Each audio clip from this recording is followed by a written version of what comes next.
Assalamualaikum warahmatullahi wabarakatuh. Saya Nabila Sipadia dari kelompok 9 dan teman saya Niken Lintang Pratiwi ingin menjelaskan tentang peran negara dalam perekonomian Islam. Islam memiliki konsep negara, pemerintah, dan kesejahteraan ekonomi yang komprehensif. Dalam Islam, institusi negara tidak lepas dari konsep kolektif yang ada dalam landasan moral dan syariah Islam, konsep ukhuwah, konsep tausiah, dan konsep khalifah merupakan landasan pembangunan institusi Islam yang berbentuk negara. Selanjutnya, di satu sisi agama menjadi pondasi bagi negara untuk berbuat bagi rakyatnya menuju kesejahteraan. Sementara negara menjadi alat bagi agama agar ia tersebar dan terlaksana secara benar dan efisien. Pemerintah adalah penyelenggara negara dalam rangka mencapai tujuan bersama.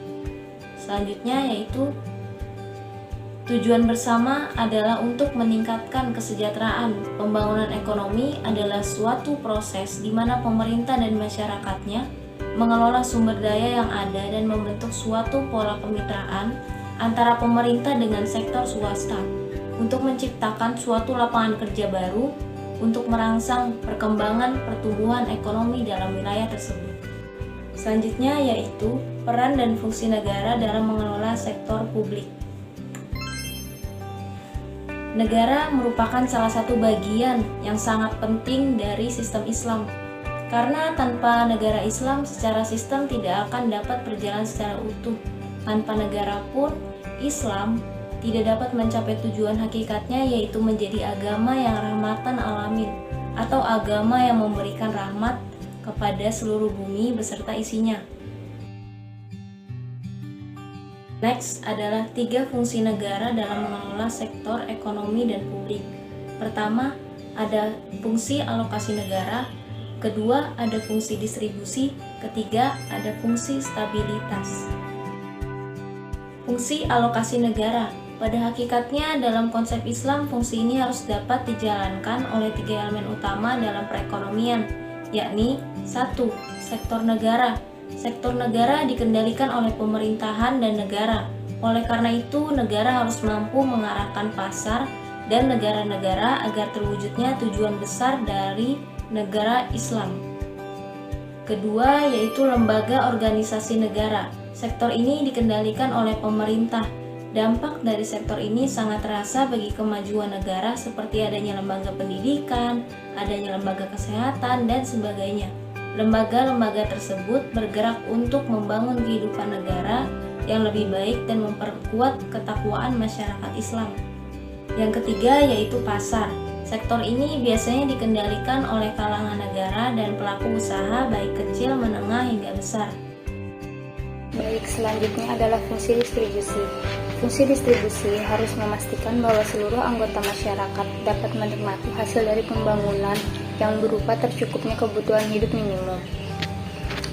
Ada beberapa pilar yang harus dipatuhi untuk menjalankan fungsi distribusi tersebut.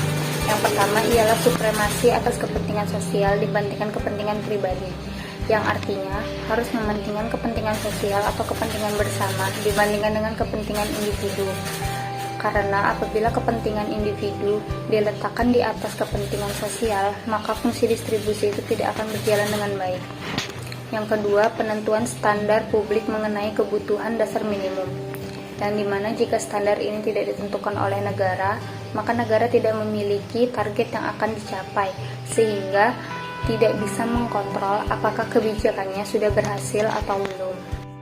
Selanjutnya ialah fungsi stabilitas.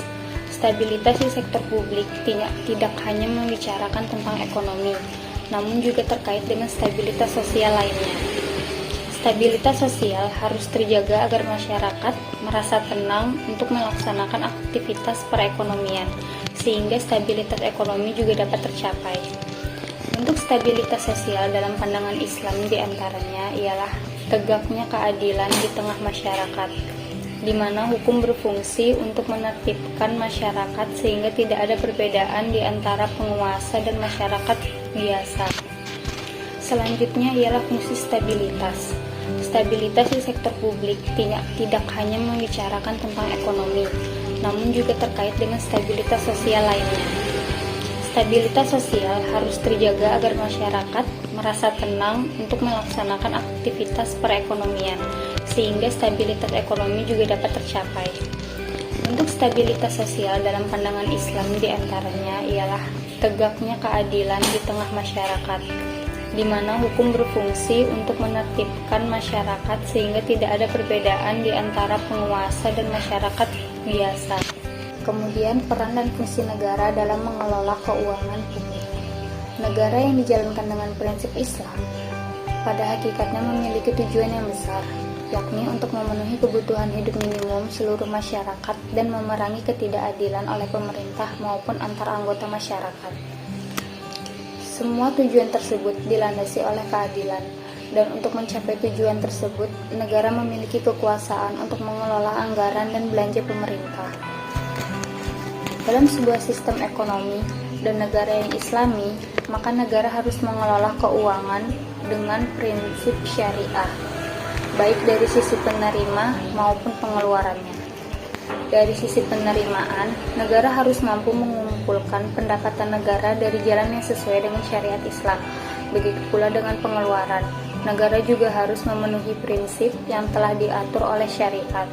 Beberapa syarat yang diwajibkan untuk dipenuhi oleh negara dalam mengelola pengeluaran negara adalah tidak diperkenankan untuk berlebih-lebihan atau boros dan mengutamakan kebutuhan yang mendasar daripada kebutuhan yang tidak penting. Kesimpulan, negara memiliki peran strategis dalam perekonomian. Pemerintah memiliki tanggung jawab dan kewajiban memenuhi seluruh kebutuhan masyarakat. Dan negara merupakan bagian yang sangat penting dalam mewujudkan hukum Islam, karena Islam secara sistematis tidak dapat dijalankan secara utuh tanpa adanya negara. Itu saja dari kami, kurang dan lebihnya mohon maaf, dan terima kasih banyak.